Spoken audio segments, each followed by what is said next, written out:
Ini gitu. Atau gering. Bismillah. Assalamualaikum warahmatullahi wabarakatuh. A'udzu billahi minasyaitonir rajim. Bismillahirrahmanirrahim. Innal hamdalillah nahmaduhu wa nasta'inuhu wa nastaghfiruh. Wa na'udzu billahi min syururi anfusina wa min sayyiati a'malina may yahdihillahu fala mudhillalah wa may yudlil fala hadiyalah. Asyhadu an la ilaha illallah wahdahu la syarika lah wa anna Muhammadan abduhu wa rasuluh. Allahumma shalli wa sallim wa barik ala nabiyyina wa uswatina wa qudwatina sayyidina wa maulana Muhammadin sallallahu alaihi wasallam wa ala alihi wa ashabihi wa azwajihi wa dzurriyyatihi wa man tabi'ahu bi ihsani yaumiddin. Qala Allah ta'ala fi kitabil karim, a'udzu billahi minasyaitonir rajim, ya ayyuhalladzina amanu taqullaha haqqa tuqatih wa la tamutunna illa wa antum muslimun. Amma ba'du. Bapak-bapak sekalian yang dimuliakan Allah, alhamdulillah syukur kita aturkan kehadirat Allah atas limpahan rahmat, nikmat, taufik hidayahnya. Di kesempatan pagi ini kita akan bersama-sama belajar, mengkaji satu ilmu yang nanti akan sangat besar pengaruhnya terhadap ibadah. Karena korban ini memang kita meyakini dia sebagai ibadah kepada Allah Subhanahu wa taala. Bahkan menjadi syiar agama ini, di mana Allah berfirman, wa may yu'azzim sya'airallah fa innaha min taqwal qulub. Barang siapa yang mengagungkan syiar Allah, maka tidak lain muncul dari ketakwaan hati. Maka karena itu kurban ini, karena dia sebagai ibadah dalam rangka mendekatkan diri kepada Allah, tentu harus ditunaikan dengan benar. Karena sangat mungkin berpotensi korban itu tidak sah, hanya mau bagi-bagi daging saja, tidak bernilai ibadah. Korban hanya gara-gara ada kekeliruan yang terjadi, yang dilakukan oleh orang yang bertugas dalam korban. Beberapa waktu ada temuan, ternyata panitia korban itu sudah sekian lama menyelenggarakan korban, ternyata ketika diteliti tidak sah korbannya, karena yang nyembelih tidak biasa sholat. Waduh, itu kan karena tidak punya keterampilan, akhirnya nyambat tim dari RPH. Dong kita lacak, loh si nyembelih sinten itu, jangan pernah nanya sholat pun enggak.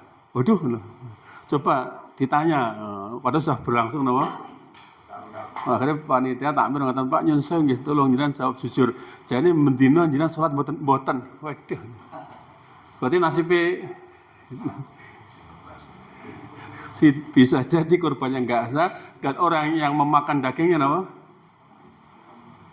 Bisa jadi korban tidak sah. Karena apa? Walaupun sing nyembelih juru sembelih halal, tapi ternyata panitia keladuk wani ngedol kulit dan kepalanya, yang itu belum ada akad serah terima. Nabi mengatakan, man ba'a jildal maitati fala udhiyata lahu. Siapa yang menjual kulit kurban maka tidak ada kurban baginya. Mungkin sing kurban wong Jakarta ikhlas lillahi ta'ala, dong dipasrahke panitia sing ngedol. Sementara panitia itu bisa jadi sebagai wakilnya pengkorban. Maka orang yang statusnya berkorban atau wakilnya tidak boleh menjual bagian manapun dari hewan kurbannya. Itu sih salah sobat. Sing korban wis ikhlas lillahi ta'ala, wis ngetokke duit mboten sithik, tapi gara-gara pelaku lapangannya tidak paham syariat ini, akhirnya apa? Nah, kekeliruan ini kita tidak menginginkan, karena ini ibadah yang agung, bahkan sampai dikatakan syiarnya Allah. Maka pastikan ditunaikan dengan cara yang baik, sehingga bisa memberi manfaat duniawi, yaitu didapatkannya daging yang halal yang layak konsumsi. Yang kedua, didapatkannya manfaat akhirat berupa pahala besar yang istimewa, karena tidak ada amal istimewa yang lebih dicintai Allah pada tanggal 10 melebihi amalan mengalirkan darah hewan kurban. Karena kurban itu adalah amalan top, amalan istimewa yang dilakukan tanggal 10. Maka jangan sampai kemudian dicederai, bahkan dinodai dengan praktek-praktek yang tidak sebagaimana harusnya. Saya akan menyampaikan satu materi yang ini membahas hukumnya, fikihnya. Karena ini ibadah. Ibadah itu resikonya apa? bisa diterima dan bisa tidak diterima. Yang ini kita ringkes dari 3 kitab. Yang pertama adalah Sahih Fiqh Sunnah karya Abu Malik Syekh Said Kamal bin Salim. Kemudian dari kitab yang kedua adalah Al-Mufassal fil Ahkamil Udhiyah karya Syekh Hisamuddin. Kemudian yang ketiga adalah dari kitab Ahkamul Udhiyah wa Dzikah, hukum tentang korban dan penyembelihan karya Syekh Muhammad bin Shalih Al-Utsaimin. Sebelum kita lanjut, kita akan sampaikan nasihat istimewa dari Nabi kita yang itu ditujukan khususon kepada panitia korban. Nabi kita berpesan dalam sabdanya, Innallaha katabal ihsan ala kulli syai'. Sesungguhnya Allah itu menetapkan, mewajibkan untuk berbuat baik dalam segala hal. Fa idza qataltum fa ahsinul qitlah. Jika kamu membunuh, ketika kita punya kewajiban harus membunuh, misalnya ada orang yang salah kemudian harus dihukum mati, orang kita harus perang itu kan, maka masih dibangun etika yang bagus, maka bunuhlah dengan cara yang baik, tidak disiksa, tidak diperlama proses kematiannya. Nah, ini kaitannya dengan ini. Wa idza dzabhtum fa ahsinul dzibhah. Jika kamu menyembelih, maka perbagus cara penyembelihan. Jangan sampai ada beberapa temuan sapi sudah stres dulu sebelum disembelih. Wis dicencang, disokoki bocah-bocah, dibalang itu kan. Bahkan ya karena napa nggih karepe itu melu-melu tapi padha dadi komandan kabeh. Sapi jadi panik, sapi dikuyo-kuyo sehingga sapi tidak kooperatif, sehingga bisa menimbulkan kecelakaan musibahnya. Bahkan Nabi mengatakan untuk berbuat ihsan saat menyembelih hewan dengan cara apa? Di antaranya wal yuhidda ahadukum syafratah, adalah seseorang itu menajamkan pisaunya. Artinya iso ya mboten diengek-engek no. Setajam mungkin sehingga bisa dilakukan penyembelihan dengan secepat mungkin. Wali yurih dzabihatahu, dan hendaklah dia menenangkan hewan korbannya. Sehingga sangat penting nanti bagi panitia mengkondisikan agar hewan itu tidak panik. Sehingga nanti ditaruh di tempat transit yang itu steril ya, tidak ada orang yang masuk, apalagi bocah cilik-cilik itu kan. Apalagi di tempat terbuka, hewan kurban sudah didatangkan di masjid sehari 2 hari sebelumnya. Itu kan sudah stres dhisik, disembelih di hadapan teman-temannya itu kan. Bahkan kalaupun tidak ada ya misalnya ditutup saja matanya. Ketika dituntun di tempat eksekusi tidak terjadi kepanikan, ditenangkan. Ini diantara pesan Nabi. Artinya diantara syariat korban ini adalah bagaimana dikerjakan dengan ihsan, dengan baik, yaitu dengan cara menajamkan pisaunya, menenangkan hewannya. Loh, kok masih file lama? Yang gambar video ini.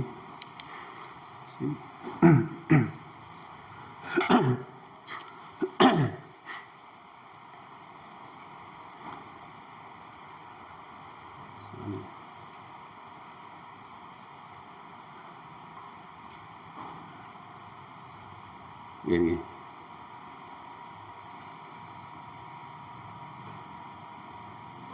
Orang terdownload.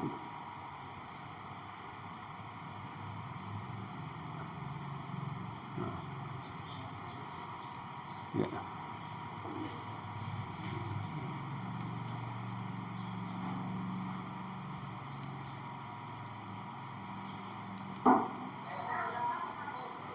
Yang saya usahakan cepat ya. Jadi gaya setar gitu, sekali tarik gitu udah selesai. Jadi usahakan tajam pisaunya dan cepat prosesnya gitu. Misalnya kita ini yang dimaksud pentingnya menajamkan pisau. Ya sekali. Dan alhamdulillah sekarang sangat mudah kita dapatkan pisau-pisau terbaik dengan kualitas yang bagus sehingga bisa mengaplikasikan pesan Nabi, yaitu hendaklah ditajamkan pisaunya ya, dan hewannya bisa ditenangkan sehingga tidak terjadi kepanikan dan kalaupun nyembelih dengan proses yang sangat cepat. tidak napa kejadian diengek-engek nggih saking sektine sapine itu kan. Nah, kita akan bahas ruang lingkupnya sekian ini nggih. Semoga nanti waktunya nyampe karena urusannya napa sah dan tidak sahnya korban nggih. Yang pertama nanti kita akan tinjau secara definisi yang dimaksud korban itu apa. Karena ini kalau nggak sesuai dengan ini berarti tidak dianggap korban. Yang pertama definisi adalah para ulama itu punya banyak penjelasan tentang yang dimaksud korban itu apa toh. Mereka punya banyak definisi, tapi paling tidak bisa dikelompokkan dengan 3 hal ini. Ta'riful udhiyah indal fuqaha. Jadi menurut para ahli fikih definisi korban itu apa? Yang pertama ismun lima yutaki minan na'am, yaitu suatu nama hewan yang ditujukan disembelih nih, dari binatang ternak. Jadi korban itu harus dari binatang ternak. Yang dimaksud ternak itu ternak yang sudah dimaklumi. Onta, sapi, kambing. Mboten enten terwelu terus mboten enten apa? Manuk emprit, gemak gitu. Tujuannya apa ini? Taqarruban ilallah taala, yaitu sebentuk mendekatkan diri kepada Allah. Sehingga itu yang mengerjakan adalah manusia. Karena ibadah. Sehingga lembaga, perusahaan, organisasi itu tidak ada korban. Atas nama so, pabrik. Masa sing korban apa? Kan sering tadi kan instansi. Jadi yang korban itu harus apa? Manusia. Karena yang punya kewajiban ibadah apa? Oleh sekolah urunan ya Pak. Nanti itu korban pelatihan. Jadi harus atas nama apa? Orang. Karena ia adalah ibadah pendekatan diri kepada Allah. Jadi tujuannya adalah untuk mendekatkan diri kepada Allah. Yang ketiga, waktunya fi ayamin nahri, yaitu pada hari-hari nahar, pada hari-hari penyembelihan. Tidak boleh sebelumnya atau setelahnya, harus di waktu-waktu yang disediakan, yaitu mulai tanggal 10 dilanjut sampai akhir hari tasyrik. Jadi 4 hari berarti, tanggal 10, 11, 12, 13. Mulainya adalah setelah selesainya orang sholat id tanggal 10 dan berakhir sebelum maghrib tanggal 13. Ada kejadian hewan kurban disembelih sebelum pelaksanaan sholat id. Pernah kejadian, saya pernah menjumpai itu di satu perumahan, ya kan, tadi karena tidak bisa menyelenggarakan sendiri, mereka semangat akhirnya pasrah bongkoan di RPH. Hewan sudah diantar beberapa waktu sebelumnya. Karena RPH itu banyak orderan hari itu, maka sudah dimulai prosesnya sejak jam 1 malam. Oh, ini kira-kira Pak nggak dikulo disik yo. Oke, begitu rampung sholat itu wis diterke dalam bentuk petel-petelan. Pertanyaannya, ini kalau diterke ke belakang, kira-kira nyembelihnya kapan? Padahal ketika penyembelihannya sebelum selesai sholat id berarti tidak sah. Tidak sah berarti wis kadung urunan sing ditempui panitia. Kula niki lek urunan lek ngumpul ke duit setahun tapi pada pelaksanaannya kok napa?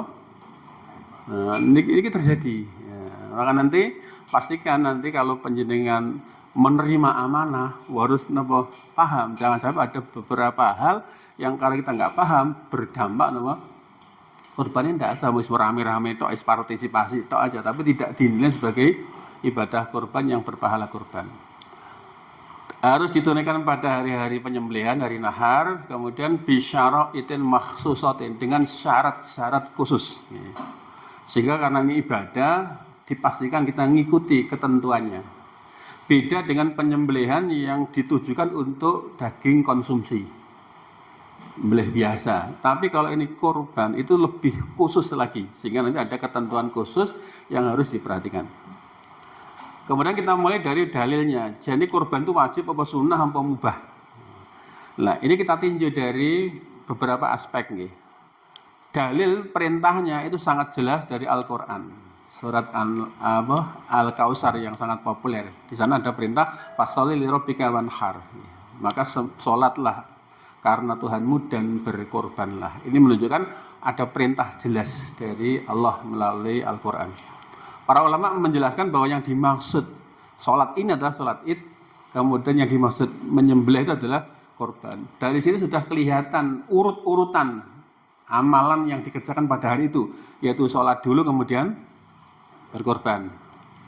Kemudian dalil yang lain berdasarkan sunnah Nabi kita baik secara qauliyah, secara ucapan langsung, secara instruksi atau penjelasan langsung dari sabda Nabi adalah beliau mengatakan inna awwala ma nabda'u bihi fi yaumina hadza.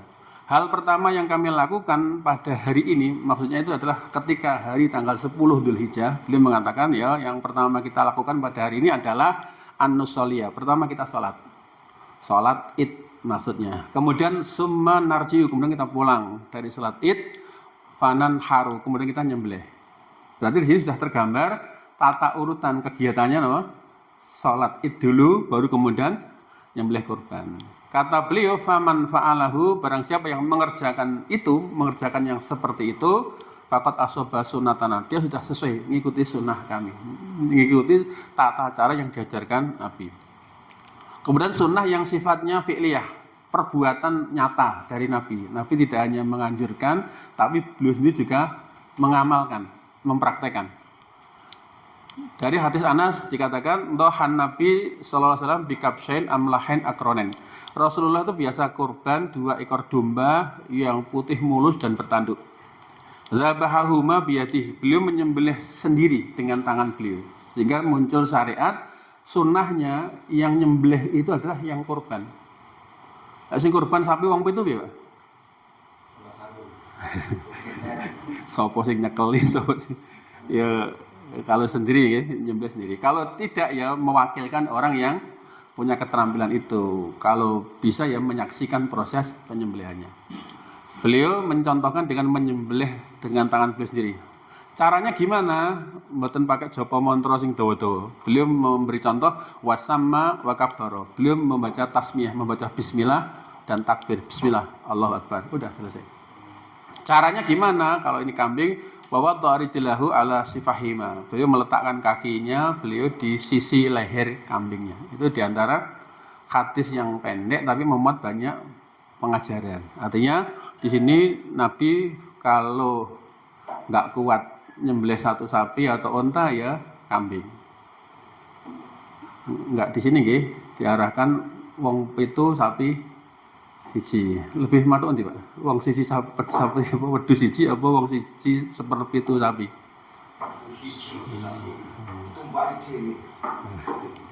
Kemudian dalil yang lain dikatakan dari sahabat Ibnu Umar, aqama Rasulullah SAW bil Madinah asyra sinin yutahi. Rasulullah ketika hijrah sempat tinggal hidup di Madinah selama 10 tahun. Dan 10 tahun itu beliau selalu korban. Sehingga korbannya adalah amalan rutin tahunan, bukan seumur hidup sekali. Karena kita dapat rezeki dari Allah ya rutin setiap hari. Sehingga ketika kita ingin bersyukur kepada Allah atas rezeki, diantaranya ada digunakan untuk korban. Kemudian semua ulama punya kesamaan. Diantaranya waqat ajmal muslimun anna masyru'iyatil udhiyah. Semua kaum muslimin telah sepakat akan adanya syariat korban. Jadi korban itu adalah ibadah yang sudah disepakati oleh semua kaum muslimin. Kemudian hukumnya korban, nah ini yang paling menentukan apakah dia mau korban atau tidak. Ulama tidak sepakat, tidak satu faham. Mereka berbeda-beda pendapat tentang hukumnya korban. Ada yang berpendapat korban itu wajib. Berarti kalau yang ikut pendapat ini kalau nggak korban berarti dosa. Okay. Dasarnya apa? Ini perintah tadi, fasalli li rabbika wanhar. Salatlah karena Tuhanmu dan berkorbanlah. Ketika ini bentuknya kalimat perintah, para ahli tafsir memahami bahwa yang namanya perintah itu berarti wajib. Kemudian dalil yang lain, Nabi mengatakan, "Mangkana dzabaha qabla ayyusaliya." Barang siapa yang menyembelihnya sebelum sholat, ada kejadian kan? Maka batal sembelihannya. Fal yu'id ukhra makana, maka dia harus ganti dengan hewan sembelihan yang lain. Itu kadung urunan ki, Pak. Ayo, wanita ngijoli. Kegasian berarti korbannya dianggap tidak sah, harus diganti. Panitia mengarep rong kresek entuke malah kon ngijoli sapi seiji. Betul? Karena Nabi menjelaskan, ayo peringatan menyembelihnya adalah sebelum sholat. Barang siapa yang nyembelih kok sebelum sholat, maka dia harus mengganti dengan hewan kurban yang lain sebagai gantinya. Karena zaman Nabi pun ada yang saking semangat kurban, Nabi rampung sholat, tahu-tahu di sana ada dum-duman daging. Ini apa? Kurban, Nggak boleh, harus ganti kan gitu. Itu kejadian pada masa Nabi. Kalau masa sekarang mungkin nggak begitu. Mungkin, kadang wis kurban apa? Ngijoli, kalian tidak sah. Tapi barang siapa yang belum menyembelih, kata Nabi, ya saatnya sekarang menyembelih. Ini setelah sholat barulah sekarang dimulailah. Para ulama memberi pendapat loh, kalau seandainya tidak wajib berarti tidak disuruh potong kan, ya wis nasib gitu loh. Tapi karena disuruh ngulang dan mengganti berarti napa? Wajib. Ini tidak sah, harus tanggung jawab napa? Ngijoli. Ditambah lagi hadis yang lain, Nabi mengatakan, "Mangkana lahu sa'ah falam yudhi fala yaqrabanna musallana." Siapa yang punya kelonggaran rezeki kok enggak korban, enggak usah dekat dengan tempat salat kami. Ini misalnya jenengan wis macak ganteng arep mangkat salat Id. Tumpakane PCXN mek takon korban mboten mulai. Mampu ra korban aja mara ning tempatku salat. Padahal untuk salat itu kabeh disuruh datang nggih. Orang tua, anak kecil, bahkan wanita yang haid saja yang tidak punya kewajiban disuruh datang. Bahkan wanita yang biasa dipingit disuruh datang. Yang nggak punya baju komplit disuruh minjemi jilbab dan baju kurungnya. Tapi itu pas macak ganteng diusir gitu. Ternyata yang diusir imamnya sholat Id gimana Pak? Teko Pak mobil, teko Pak. Jangan korban boten Pak. Waduh, suruh pulang. Nah, ini terjadi ya. Setegas ini berarti menunjukkan apa? Duwe longgar rezeki ini kok tidak korban. Kemudian didukung dalil yang lain sabda Nabi, "Ya ayuhan nas, wahai manusia semuanya, ala kulli ahli baitin fi kulli amin udhiyah." Wajib atas setiap keluarga dalam setiap tahunnya berkorban. Berarti ini menunjukkan sekian dalil tadi menunjukkan bahwa korban itu hukumnya wajib. Tapi ada yang pendapat lain yang menyatakan korban tidak. Berarti ra korban. Kita milih pendapat yang mana, Pak? Berarti ra usah korban kabeh. Berarti was tuku sunduk arang wis. Terus itu. Ini pendapat mayoritas ulama. Karena dasarnya ini, idza tahallal asyru, apabila sudah masuk 10 hari pertama bulan Dzulhijjah kok fa'arada ahadukum ayyudhiyah, kok salah seorang dari kalian mau berkorban lah, gara-gara kalimat pengen itu dianggap tidak wajib. Nek wajib kan pengen ra pengen kan kudu napa? Lah kok hanya gara-gara ada kalimat, ada kata yang unine napa? Aroda pengen. Ya, sapa wae sing wis duwe rencana pengen kurban, maka sejak tanggal 1 sampai tanggal 10 tidak boleh motong rambut, motong kuku sampai dia menunaikan kurbannya. Sehingga ada kata-kata ingin itu dipahami tidak wajib. Mantap betul Pak? Ini kan berat nanti kalau kata-kata yang sama digunakan dalam urusan haji. Nabi mengatakan man aradal hajja falyata'ajjal. Sapa sing wis pengen haji segera. Berarti haji hukumnya apa? Wajib apa sunnah? Lho kok gara-gara pengen dadi sunnah. Jadi blunder ya. Hanya gara-gara sapa sing pengen haji segera. Nah, berarti haji hukumnya apa? Oh.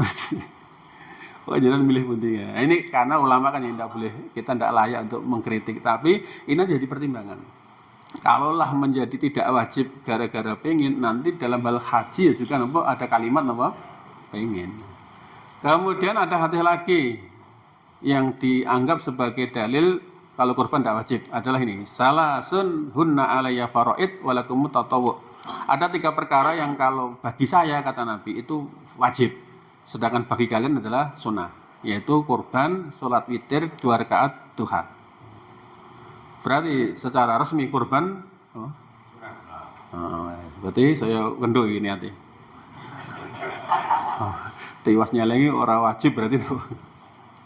Kemudian ada satu asar dikatakan di sini dari Abu Mas'ud Al-Ansari, inilah ataul adahi, saya tak pengen sekali-kali rasa kurban. Wa inilah musirun, walaupun jane saya mampu. Karena apa? Karena saya khawatir jangan-jangan itu oleh tetanggaku dianggap wajib. gara-gara njogo perasaane tangga dikira aku mendino kurban ngertine wajib. Kira-kira tak ora sah kurban. Kira tanggane seneng apa gelo? Tiwas lang, kayak Pak Kai itu mendino kurban, wis tiwas tuku sunduk arang ternyata para hadirin sederek dinten iki kita kelebatan kurban. Loh, saya itu khawatir kalau saya tiap tahun rutin kurban dikira kurban itu akhirnya gimana Pak? Perasaan tangga ridho apa gelo? Gawe gelone wong dosa apa ganjaran? Lah terus tadi kurban hukumnya piye? Ini wajib berarti sama kurban mulai rasa tekone salat itu. Ini kan.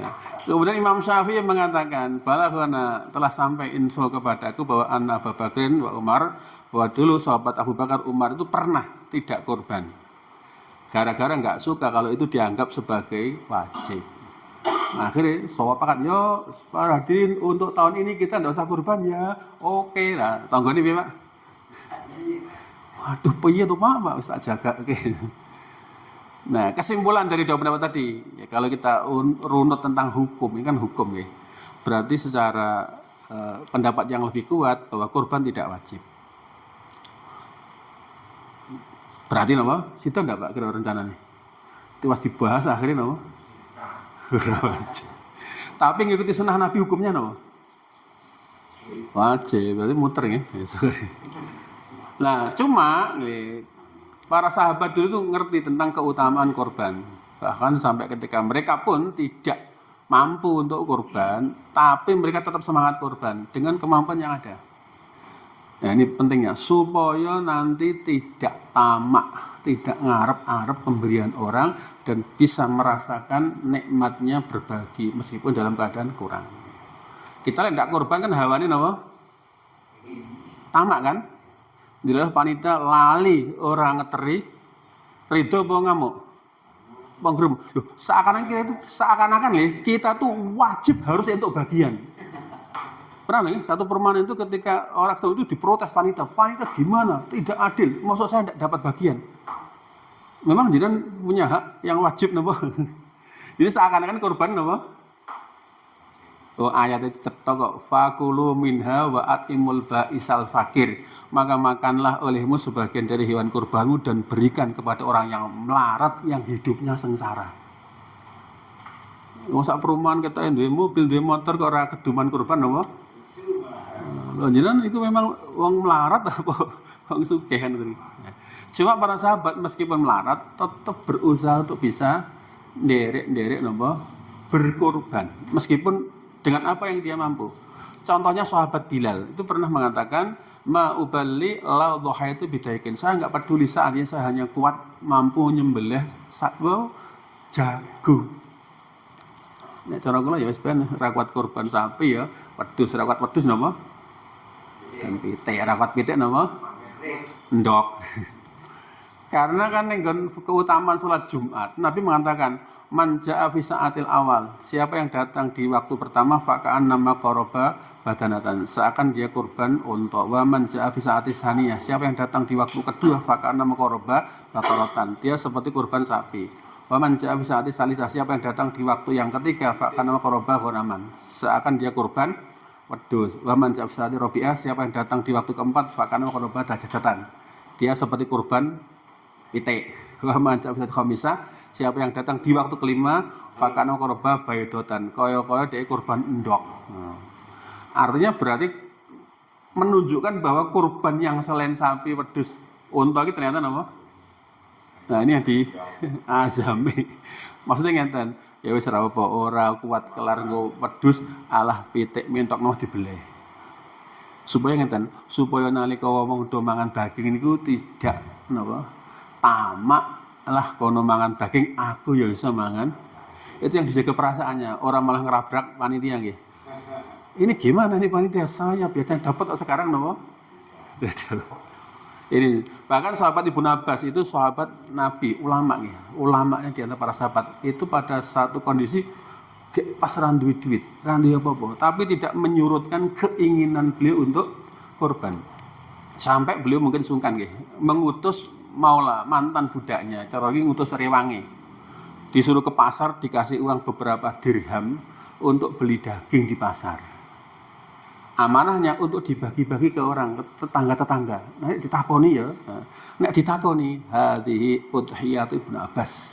Nanti kalau ada orang yang tanya, kasih tahu ini korbannya Ibnu Abbas. Ini kayaknya patut ditiru. Misalnya kalau beli sapi murah-murah gorong 20 juta ra didit misalnya. Toko wedhus murah-murah 2 juta ra duit. Misalnya duwe duit mau 500.000. Wis ning pasar tuku daging 500.000 entuk ndak, Pak? Entuk, Pak. Tolong dihidum 10 kresek, Pak ya. Engko paringi jeroan karo belunge. Wis mulih modal 500.000 tukoke cempe ya ora nyentak, Pak iki. Nggawa 10 kresek didumke tangga teparo. Ditakoni napa? Kurbani kula. Alhamdulillah ora gelo lek tuku wareng karo tuku.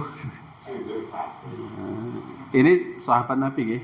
Itu biar dicontoh. Jadi kalau kita tidak kuat tuku wedhus napa? Ya udah dengan uang sekian itu kan dibelikan daging, dibungkus, lek perlu ditulisi kreseke ngono ya. Ibnu Abbas kata ini kurbannya Ibnu Abbas itu nggih.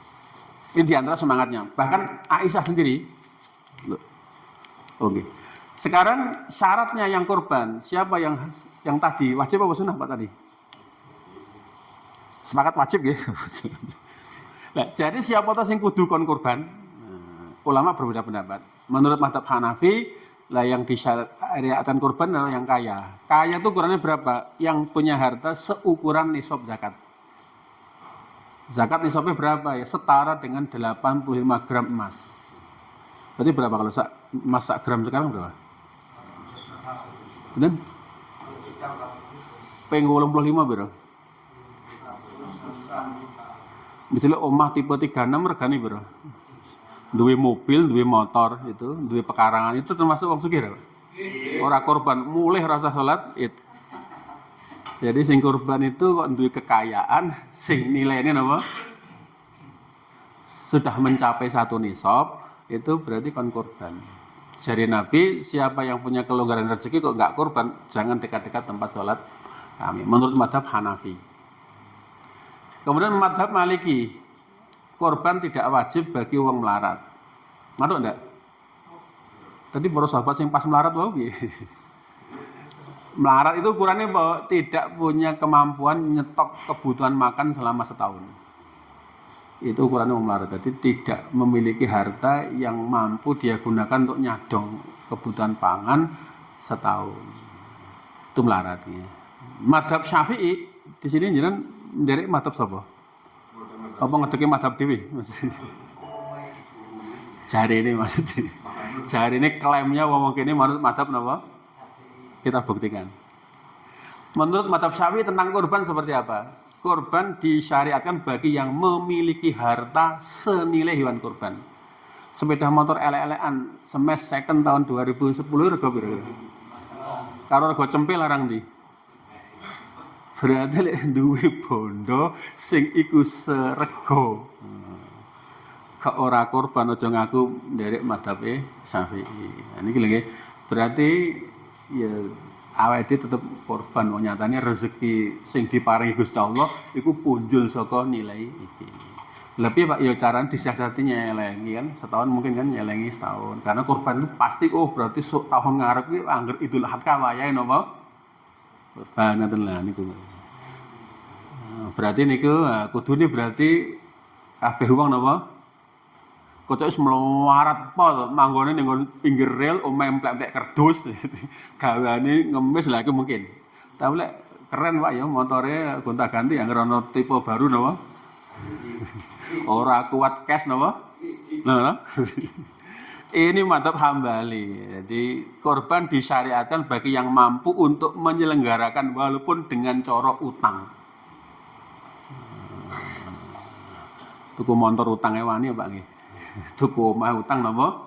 Tuku HP lho utang napa? Tuku korban utang wani ndak Pak? Menurut mazhab Hambali, korban itu wajib bagi yang mampu walaupun dengan cara utang. Kan mungkin Pak Awadi biasanya cekel duit, tapi begitu waya korban dilalah pas nanti duit. Tapi sasi ngarep gajian, itu wani utang ndak Pak? Saya kenal ini putranya Bu Harun itu yang di Surabaya itu menyediakan layanan kurban dengan cara utang. Ini tak pasti tak komentari, bagus mas dengan membantu agar orang bisa menjalankan syariat dengan memberi kelonggaran kurban untuk utang dalam jangka setahun. Ning nyicile 600 yo, ojo telat nyicile iki gitu ku pakan gitu ku bibitan nih. Dan ternyata difasilitasi karena menurut Mazhab Hambali saking pentingnya kurban jangan sampai los tidak kurban meskipun dengan cara apa? Utang. Bahkan garwane Kanjeng Nabi itu pernah Aisyah ya, minta izin kepada Nabi saking ngerti keutamaan kurban dan pengen kurban tapi tidak punya uang, utang. Pernah izin kepada Rasulullah, ya Rasulullah astadinu wa udahi, apakah saya boleh utang supaya saya bisa kurban? Kata Nabi, iya boleh, silahkan. Karena utang untuk kurban itu utang yang bisa dibayar, utang yang mampu untuk dibayar. Bukan utang yang nggak terbayar gitu loh, kayak utang budi sampai di bawah. Jadi lah utang musak rego nama. Misalnya jangan garwane matur itu disetujui ndak, Pak? Pak, iki kabeh do kurban mosok awake dhewe ra kurban, aku tak kurban ya apa ndek duit utang. Ya wis ra apa. Nanti sasi ngarep kan entuk napa? Gitu. Ini menjadi saking pentingnya kurban, maka meskipun pada saat kurban tidak sedang pegang uang, maka jangan sampai kita terluput dari kebaikan besar, ya maka tetap selenggarakan apa? Tapi lek rawani latihan kayak sinten mau Ibnu Abbas, duit pirang atus ngoten, tukokke daging didum-dum kok meneng iki kurbanku ya. Alhamdulillah insyaallah napa? Salam. Dadi ora ono bayangan ngadang ngarep-ngarep napa? Panitia. Aku iso dhewe ngoten. Nah, kemudian syaratnya hewan kurban tadi harus berupa hewan ternak yang sudah ditentukan, yaitu napa? Unta, sapi, wedhus. Lek wong sugih tenan ya lek iso unta. Lek enggak iso napa? Sapi itu tidak harus 7 orang lho Pak nggih. Jenengan senggel sapi siji ra apa, Pak. Jadi yang jadi asumsi itu, oh dikira sombong to Pak. Oh, apa ono dikira sombong. Jadi dianggap kurban sapi siji nggih awake dhewe ini dikira napa? Seakan-akan ada ketentuan sapi ya kudune napa wong? Itu sapi ditangani wong loro boleh enggak Pak? Boleh. Jadi jangan sampai panitia dibubarke. Lah gimana Pak? Niki ket mau ditunggu sing kurban sapi rencana hanya 5 orang. Ini sido sapi apa enggak Pak? Cara kula ya sido Pak, nanti urunane napa diundake kan gitu. Pernah loh gagal aja Pak napa ternyata ditunggu-tunggu tidak ada jamaah lagi yang ikut napa? Enggak apa-apa wong siji urunan loro kan enggak apa-apa, boleh. Apa meneh wong siji kurban sapi 10, boleh enggak Pak? Boleh. Nabi aja ketika dulu tahun ke-10 itu korban dengan 100 ekor unta, duitnya dewi. Kira-kira butuh panitia berapa? Dan Nabi menyembelih sendiri itu sampai 63 ekor disembelih sendiri. Sisanya dipasrahkan sahabat-sahabat yang lain. Nah ini penjelasan bahwa hewan kurban udah ditentukan sebagaimana ayat walikul ummatin ja'ala mansakan. Setiap umat kami jadikan adanya syariat penyembelihan kurban. Supaya apa tadi? Supaya eling Gusti Allah terhadap nikmat-nikmat yang diberikan kepada kita. Jadi kurban itu untuk mengingat bahwa Allah sudah memberikan rezeki yang banyak. Ojo pelit-pelit. Makanya pas kurban apa? Kon kurban. Berupa apa? Mim bahimatil an'am, dari jenis binatang ternak. Kemudian penyebutan sapi dan unta juga ada dalam beberapa hadis. Misalnya sahabat Jabir mengatakan kami pernah kurban bersama Nabi pada tahun perjanjian Hudaybiyah. 1 ekor unta untuk 7 orang dan 1 ekor sapi untuk 7 orang. Nah sehingga ini ada ketentuan 1 sapi untuk siapa berapa? Kalau 15 orang sah mboten kurban ini. Nah, sak sekolah nurunan 20.000 dadi sapi siji atas nama sinten Pak nih. Nah, atas nama siswa ya kanggo atas nama kepala sekolah itu boleh malahan. Nanti ganjarannya sumrambah datang sedoyo murid lan wali murid. Nah, ini boleh. Kemudian dari yang lain, dari sahabat Jabir juga saya pernah haji tamattu bersama Nabi, mendahulukan umroh sebelum haji. Kami kurban 1 sapi untuk 7 orang. Dan kami patungan dalam menyelenggarakannya urunan. Kemudian yang lain, kami pernah bersafar bersama Rasulullah pas ketepatan Idul Adha. Kami berserikat, artinya patungan dalam sapi untuk 7 orang dan dalam seekor unta untuk 10 orang. Dalam riwayat ini kalau unta itu bisa mengcover untuk kurbannya 10 orang. Kemudian penyebutan domba biri-biri tadi dalam hadis Nabi pernah korban 2 ekor domba yang putih mulus bertanduk, tadi sudah. Kemudian seekor domba itu satu keluarga. Ini yang makan tadi tak tanyakan, mending wong siji korban wedhus siji apa seperpitu sapi? Nek sapi siji mung kanggo 7 wong, tapi lek wedhus siji kanggo sak keluarga. Lho nggih mbiyen awal mula kurban ini syariatnya. Dulu seorang itu berkorban 1 ekor kambing untuk diri dan keluarganya. Mereka makan dari kambing yang dikorbankan dan memberikan makan untuk orang lain. Sampai mereka berbangga-bangga iso kurban. Jadi mereka senengnya lek iso napa? Awalnya senengnya lek untuk pirang-pirang bungkus. Masjid kono untuk loro kono sewono alhamdulillah kuwi entuk. Nah, itu dulu sampai terjadi seperti sekarang ini sebagaimana yang kita lihat. Berarti napa? 1 domba untuk 1. Berarti mending deh, Pak. Korban wedhus siji apa urunan wong itu sapi siji. Wis monggo, ini kita serah jalan milih ndi. Nah, walaupun nanti secara pahala itu boleh. Yang paling menentukan itu akadnya nggih. Akad itu memegang peranan penting dalam ibadah. Maka nanti pastikan terutama eksekutor jaga sebelum ngek itu dijelaskan iki kurbane sapa.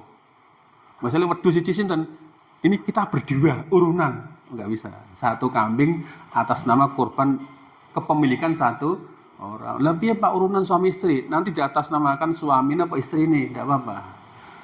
Mau secara pahala nanti bisa diperuntukkan untuk semuanya. Tapi secara kepemilikan itu atas nama orang yang punya dana tadi.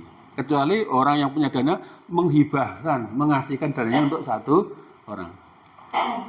Nah, mengikut sertakan orang lain dalam kurban itu ada 2 jenis. Supaya nanti kurbannya sah lagi.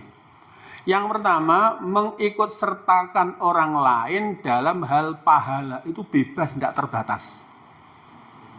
Misalnya masjid urunan ya. Urunan ternyata urunan hanya dapat bisa untuk terkumpul bisa untuk beli 1 kambing.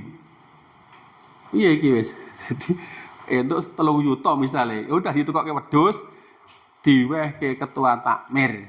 Pak niki urunan kita serahkan panjenengan.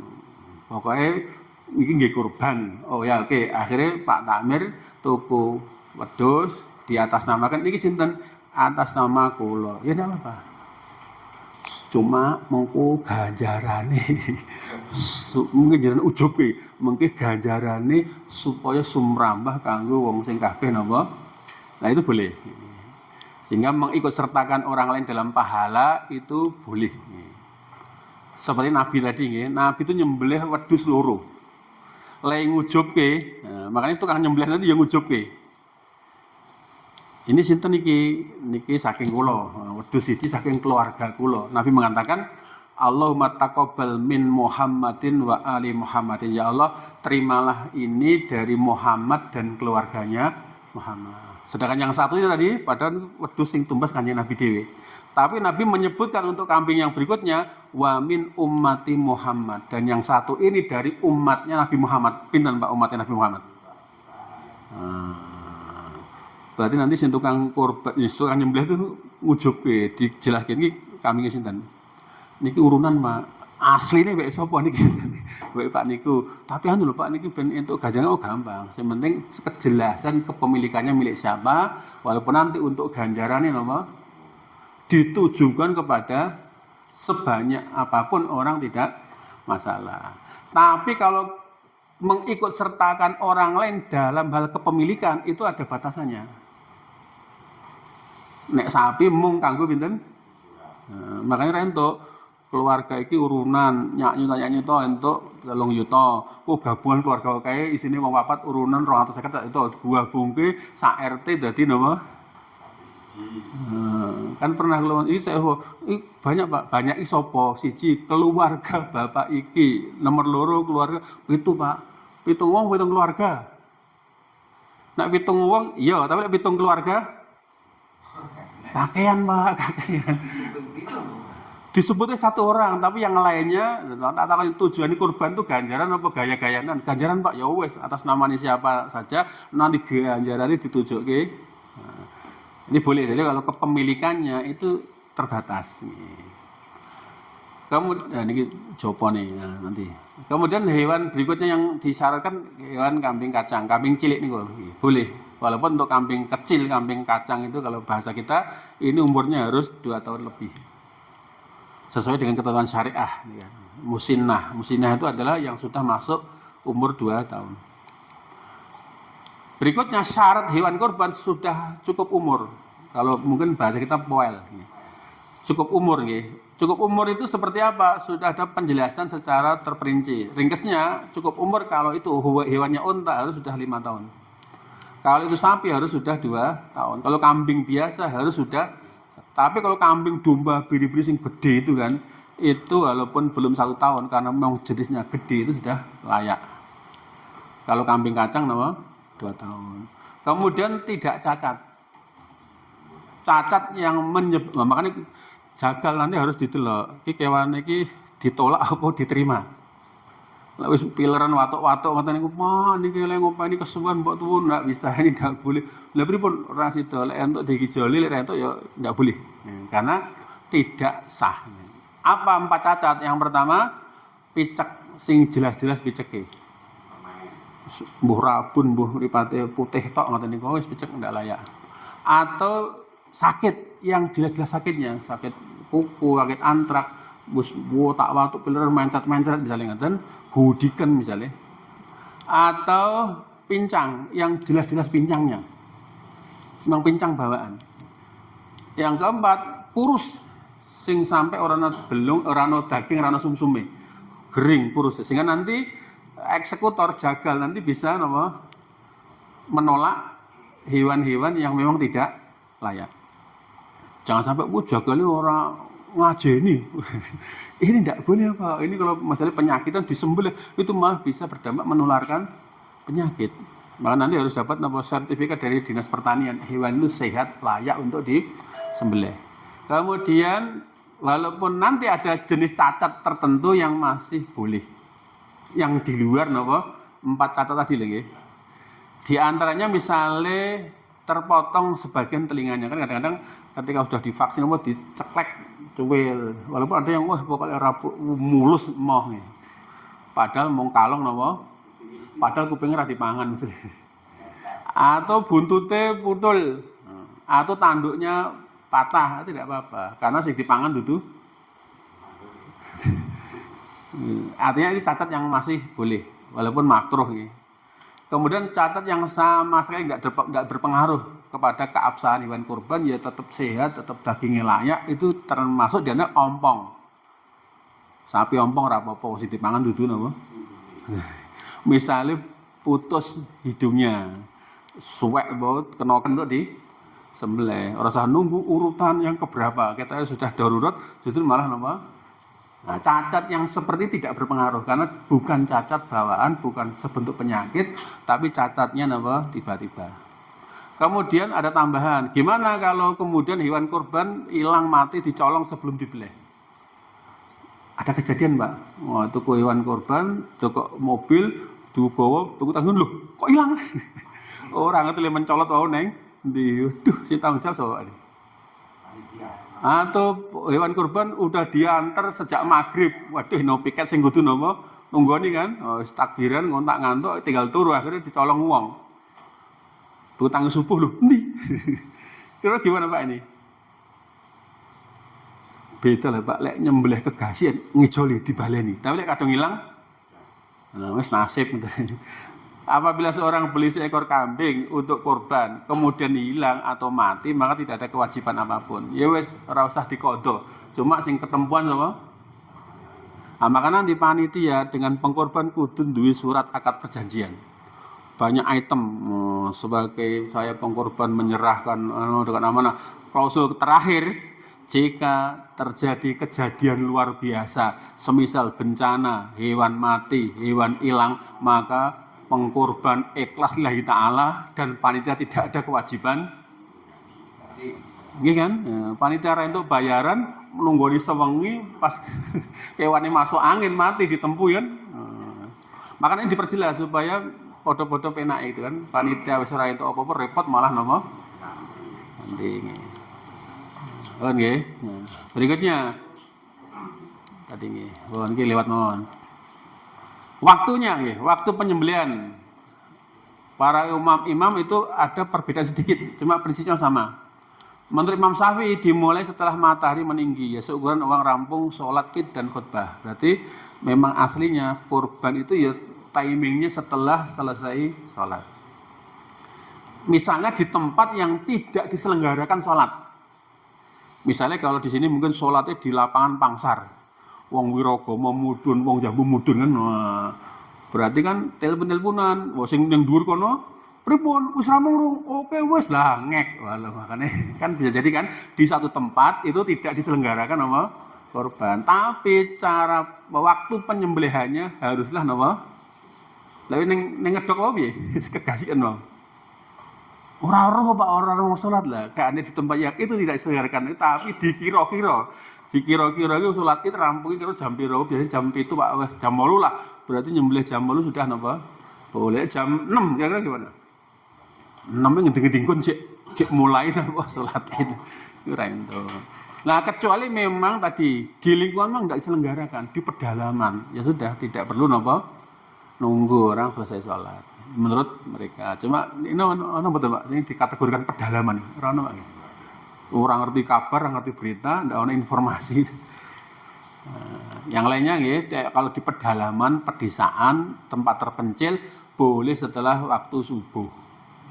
Kan memang tidak ada sholat id, tidak terselenggara, karena sholat id di tempat yang di tengah-tengah kota kan. Nah kalau di lingkungan kota kayak ini kan kota itu harus setelah imam selesai sholat dan khutbah. Kira-kira sholat id bubar itu berarti apa? Boleh. Artinya apa? Kalau lebih dulu dari waktu ini berarti korbannya apa? Nah ini jadi masalah. Jadi kalau keduluan tidak sah. Apa sok jemuah Pak? Jemuah Pak. Ben 10 jumatan rampung berarti lebar subuh Pak. Baru sebelah dikelati tinggal sholat id rampung kayak mental-mental ini gimana Pak? Gak boleh. Besok rencana Jumat nih. Oh ini tantangan bagi panitia. Bicaranya jam 8 mulai jam 11 kampung. Isra Pak. Jangan banyak ya Kanjeng Nabi mbelih unta 100 lagi. Mulainya barbalang jumrah akobah waktu duha. Itu duhur rampung Pak. 100 unta Pak. Wis dipedal-pedal, wis dimasak, tinggal toa ifadah di Mekah, balik di Mina itu jeh duhur Pak. Awalnya beli sapi 5 rampungnya asar Pak. Iku sak RW dikepyake. Bon nggih, batas akhir itu adalah maghrib hari terakhir dari tasyrik. Nah, misalnya ngeten tadi tidak punya uang, wis hari tanggal 10 ranti duit, tanggal 9 pas duwe duit tanggal 13 bar asar. Kira-kira sido kurban ndak Pak? Sedang golek entuk wedhus arep nyembelih, waduh maghrib kurang 5 menit masih boleh disembelih bismillahirrahmanirrahim barang mau adzan sah. Jadi jangan putus asa, wah kita aku ora didik ora usah belum tentu. Ternyata hari terakhir duit ya sudah beli dan boleh asal belum maghrib hari terakhir boleh. Tempat penyembelihan di mana? Bebas. Sehingga tidak harus di masjid Pak nggih. Dulu karena orang nggak tahu itu digeremeng, korban kok neng omah, orang gelem neng masjid, orang ikhlas. Itu bebas. Aslinya ngeten, aslinya korban itu milik yang berkorban. Panitia itu membantu, sehingga sing korban boleh ngarani Pak nanti ya korbannya kalau tangani dewi, sing menjelang kalau kasih uang dana operasional tidak apa-apa. Sing nggak boleh dipangan dewi, tapi korban melu-melu pesan nanti dikasihkan siapa itu boleh, karena itu aslinya apa milik yang korban. Jadi tempat itu boleh baik di RPH maupun di kantor lembaga atau di rumah itu boleh. Tapi idealnya kalau imam sholatnya itu adalah yang kurban, maka idealnya diselenggarakan di tempat penyelenggaraan sholat. Supaya nanti ada semacam simbolis, jadi kapan dimulainya, jadi setelah imam selesai, imam menyembelih dan dikatakan, maka sekarang boleh dimulai penyembelihan serentak di semua wilayah. Dan sekaligus imam itu nyontoni gimana cara menyembelih korban. Berarti imam kudu iso mimpin sholat jamaah, iso khutbah, ya iso itu kudu iso. Imamnya jerih wedi geteh lah. Karena Nabi dulu pernah ketika korban ya menyembelih hewan korbannya di hadapan orang-orang sambil belum mengajarkan bagaimana cara menyembelih yang benar. Karena korban memang ibadah yang sifatnya memang harus disiarkan. Ini membuat tentang istilah riya. Jadi memang kudunya disiarkan. Kemudian tadi. Nah, ini yang terakhir. Pemanfaatan korban. Nah, niki sing mari masalah. Sing korban anteng, sing giliran sing arep nampa sing geger, Pak.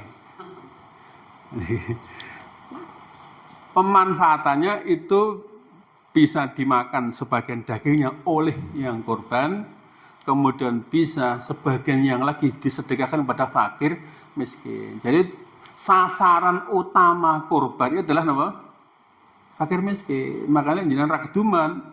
Oh berarti panitia itu husnudon. Kalau saya bukan orang miskin. Alhamdulillah. Terus. Yang ketiga boleh menyimpan. Jadi paling ada 4 pemanfaatan. Dimakan oleh yang korban, disedekahkan fakir miskin, dihadiahkan itu bebas dihadiahkan. Yang terakhir disimpan. Bisa jadi suatu ketika jumlah korban banyak sekali. Maka tidak dibagi semuanya, sebagian disimpan. Mungkin disimpan jangka pendek di freezer itu misalnya, mungkin semungkur sebulan 2 bulan berikutnya bisa dibagi lagi. Atau untuk jangka panjang bisa diolah menjadi kaleng itu kan sangat mungkin. Ketika ternyata ngerti fikih kurban, ternyata kabeh uang kurban berarti tidak dibagi serentak semuanya pada hari itu, bisa disimpan atau didistribusikan di tempat yang lain. Amanah dari ayat Al-Quran untuk kurban itu ini paling pokok. Fakulu minha wa atimul ba'isal fakir. Maka makanlah sebagian daripadanya dan berikan untuk dimakan orang sengsara lagi fakir. Berarti sing entuk sing wong melarat uripe rekoso. Tidak sama rasa sama rata lagi. Jadi seakan-akan kurban didumroto sak perumahan entuk kabeh. Nek cara kula diutamakan sing fakir miskin. Sing entuk telung kresek kudune sinten? Orang panitia. Panitia itu iso ora halal lagi. Panitia untuk lebih dari jatah sebagaimana umumnya orang. Kemudian disimpan boleh, karena Nabi pernah memberitakan untuk menyimpan. Kemudian lah ini, kalau idealnya cara pembagiannya idealnya begini. Disedekahkan atau dihadiahkan sepertiganya. Diberikan untuk fakir miskin sepertiganya. Dimakan sendiri sepertiganya. Maksudnya ngeten. Misalnya kok Iwannya cumpen, udah pilih mana di antara yang prioritas. Cari siapa yang tergolong orang yang paling miskin. Misalnya sak perumahan dicari siapa yang dari perumahan yang paling miskin. Lek didum kabeh ora rata berarti dipilih yang paling miskin. Atau nanti ada orang tua yang itu dapat karena hadiah. Maka panitia nanti ketika biasanya panitia dapat 2 bungkus apa baru 1 bungkus, Pak? 2 bungkus alasannya apa misalnya? Alasannya warga kalau panitia. Nah, ya panitia dapat 2 itu karena apa? Kalau itu minangka opah enggak boleh. Panitia aja kan enggak boleh deh. Kalau itu hadiah dari yang korban itu enggak apa-apa. Nanti bedakan loh hadiah dengan upah enggak boleh. Karena nanti ada larangan memberi hadiah dan larangan memberi upah. Nah, ini dicari. Tapi seandainya enggak begini, misalnya semua dikasihkan ke orang, yang korban tidak mengambil bagian enggak apa-apa. Tidak harus dipondok seperti telu. Karena dulu pernah sing korban orang ngarani lagi piye iki. Akhirnya sapi niku sepertigane kira-kira seberapa, Pak? Sepertigane sapi niku. Akhirnya kalau panitia Pak tolong ke bapak mesti di keluarga, di kenalan, gue kerungu korban kok ora. Akhirnya saya jadi ketua panitia dulu. Tolong niki sapi nih bapak kan wong siji sapi siji gitu loh. Pikul gue sampai siji mburi. Wah, niki kakuan jenengan terserah. Mboten Pak, kula nyuwun sekedhik mawon. Kula mung nyuwun daginge gangsal kilo kare atinipun liyane kok ndak apa-apa. Tapi lek dipangan kabeh sing kurban iku ra entuk niku. Tapi diwehke kabeh malah entuk. Tapi diwe kabeh. Yang dilarang niki. Nah, niki sing sok mare rame.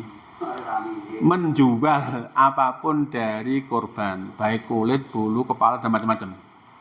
Makanya diperjelas, panitia itu sebagai wakil pengkorban atau bukan, menurut maksudnya. Misalnya kita berarti kata Pak, kula korban, kula rasa nangani dhewe, kula tak pasrah ke jenengan. Berarti sing panitia statusnya apa niku? Wakil tidak boleh menjual. Sekarang takmir itu dari panitia korban statusnya apa Pak? Wakil apa jagal? Makanya dibedake antara takmir karo pelaksana lapangan. Pasrai ning takmir tapi napa eksekutori napa? Makanya lek kok sing takmir ngedol napa? Boleh. Nggak boleh nanti dampak korbannya rasa. Orang mau melurun gara-gara dek adel mesake sing korban wis ngetokke duit napa? Enggak sah. Terus piye? Makanya paling penak niku sing korban ditembung Pak, jenenganku sing korban punya hak. Jeneng arep nyuwun apane? Ngoten nggih. Pun kula nyuwun sepertiga mergo kula ndih dulur duwe sanak kula sepertiga ku tak dan ndak apa-apa. Tembung lah kepala kae kulite pun kula wehke jenengan. Nah, kalau itu dikasihkan sebagai hadiah, maka panitia boleh jual. Nek ora ana tembunge, wah iki wae panitia itu enggak boleh kalau tidak ono akad dari. Makanya sing ben aman napa ditembung. Nek lek ben ora geger wis diwehke pihak ketiga. Wah ke pantai wis ora geger barang ra sepiro napa. Mari rame nang lek salah-salah akad berdampak korbane ora sah gara-gara napa? Panitia rebutan adal napa? Maka ditembung. Kalau dikasih ke pelaksana, Nggih maksudnya nggih kalau itu sudah didapat karena hadiah. Sing ora entuk panitia nggawe keputusan dhewe itu. Ini ndak entuk. Makanya sing paling aman ana surat akad serah terima antara yang korban dengan niku ada contoh nanti ditampilkan. Supaya nanti tidak timbul masalah di belakangnya. Misalnya sing korban sama yang korban meminta bagian berupa apa. Nanti berarti kan ditembung lah untuk kulit kepala dan kaki. Nah, sudah tak kasihkan panitia. Oh, kalau sudah dikasihkan panitia, berarti panitia apa? Boleh memanfaatkan dengan cara dicekri, dikeroki, digawe dhewe apa didol ndak apa-apa. Tapi lek orang ono akad niku statusnya dia tidak boleh menjualnya karena bisa saja dia sebagai wakil pengkorban atau menjual barang yang bukan miliknya. Tidak boleh. Karena ini nanti dampaknya sapa sing adol kulite korban maka tidak sah korbannya. Padahal sing adol panitia, sing korban orang ngerti. Akhirnya napa? Sing korban rugi gara-gara panitianya napa? Ceroboh. Itu kan merugikan napa? Yang korban karena tidak dianggap sebagai korban. Yang dilarang berikutnya ngopai jagal dengan bagian hewan korban. Daging rong bungkus mau lho maksudnya. Nah niki jenengan entuk sak bungkus minangka ya padha kaya warga-warga. Lah niki jenengan tak tambah mergo ganti jerih payah lek tidak itu. Lek niku lha niku pripun Pak masa panitia ya wis Pak sing korban ngaweri wis sampean tak hadiahi saking senenge jenengan bantu kula sampean tak hadiahi. Jadi benten lho. Tak hadiahi ora tak opahi niku benten. Sehingga kalau nanti tidak bisa nangani sendiri melibatkan orang lain, sing korban kudu ngerti, yaitu napa menyediakan dana pribadi, dana sendiri. Makanya kalau umumnya kalau korban dipasrah ke panitia, maka yang korban masih dipungut napa biaya operasional. Nanti berarti napa sing melu jagal iku diupahi selain nanti dia dapat bagian seperti yang lain. Misalnya saya insya Allah besok di rumah kan korban nyembelih sapi di rumah. engko sing rewang sing boleh saya misalnya. Nanti sing rewang saya libatkan 5 orang tenaga. Nanti kerja mulai nyembelih jam 8 sampai sebelum Jumatan. Berarti lek cara iki kerja sedina, ini sedina kerja pantas bayar berapa, Pak? Sedina nggih.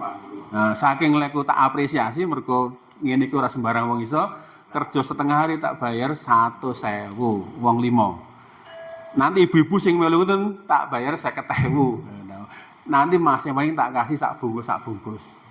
Dia ningkuk kotor nanti selebihan tak hadiahkan, itu jelas. Jadi mereka yang terlibat itu jelas-jelas mendapatkan upah karena saya tidak bisa nangani sendiri. Udah tadi tak sing nanti melu-melu nglimpangke, ngeleti, meteli 5 orang sudah tak tulis namanya. Tak siapkan masing-masing orang nomor 100.000. Nanti dikasih juga daging sebagaimana yang ibu-ibu yang masak, tak data kemarin ada 4 orang masing-masing ngurus kerjanya rapat berat nomor nyeket ewunan dan masing-masing dikasih. Sehingga yang korban kudu ngawerui karena Nabi sendiri ketika beliau korban 100 unta, beliau sudah menyediakan dengan sendiri. Sebagaimana sahabat Ali mengatakan, Rasulullah memerintahkan saya untuk ngurusi korban unta. Beliau pesan kabeh disedekah dagingnya, kulitnya, sembarang pakaiannya unta, perhiasannya unta. Dan tidak boleh memberikan jagal dengan bagian hewan korban. Terus dari mana? Nahnu nu'tihi min indina. Kami memberikan jagal itu dari harta milik kami sendiri. Berarti sekarang ada biaya tersendiri nggih ngopain apa? Jadi mau jagal entuk jagal panek entuk siji ki napa? Makane nek iso panitia aja akeh-akeh, Pak. Nek akeh-akeh berarti napa? Iku entek diserap napa? Lah sapi siji panitia ono 20 itu ya Pak Gro, Pak. Kudu Pak sapi siji itu paling ndak panitia inti 5 wong, pembantunya 5 selesai nggih. Misalnya sapi siji panitiane apa? Anu Pak perwakilan tiap RT cukup 10. Waduh napa? Berarti nanti sapine entek didum. Wong laran mboten kumanan nggih.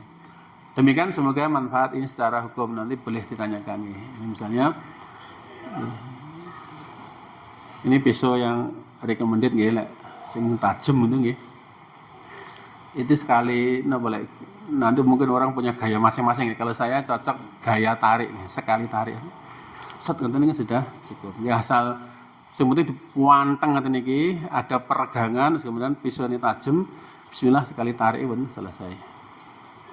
Digagapi nggih, kalau menjingin ndi ngoten. Sekali tarik pun selesai. Nah ini saya pernah beli termasuk ukuran yang paling besar yang pernah saya sembelih. Mungkin lemu napa? Kandel kulite ini. Kandel ini. Niki hadiah saking perusahaan apa ngoten. Niki pisau dari Turki nggih, murah tapi tajam. Tapi ini karena tebel nggih. Jadi butuh tenaga. Ini kalau sapi Jawa nggih, ini lebih mudah nih. Kecuali yang gembel banyak itu rada sekali set kan mudah selesai. Demikian semoga manfaat. Saya cukupkan. Assalamualaikum warahmatullahi wabarakatuh. Apa nanti buat lagi? Moderatornya dia. Monggo silakan. Yang pertama katakan korban untuk satu warga. Misal ada anaknya berkorban, tapi korbannya buat orang tua yang telah meninggal, untuk satu warga itu bolehkan atau enggak? Terus yang kedua, katakan satu sapi untuk 7 orang. Misal satu orang itu juga untuk satu keluarga, boleh atau enggak? Berarti misal satu kaki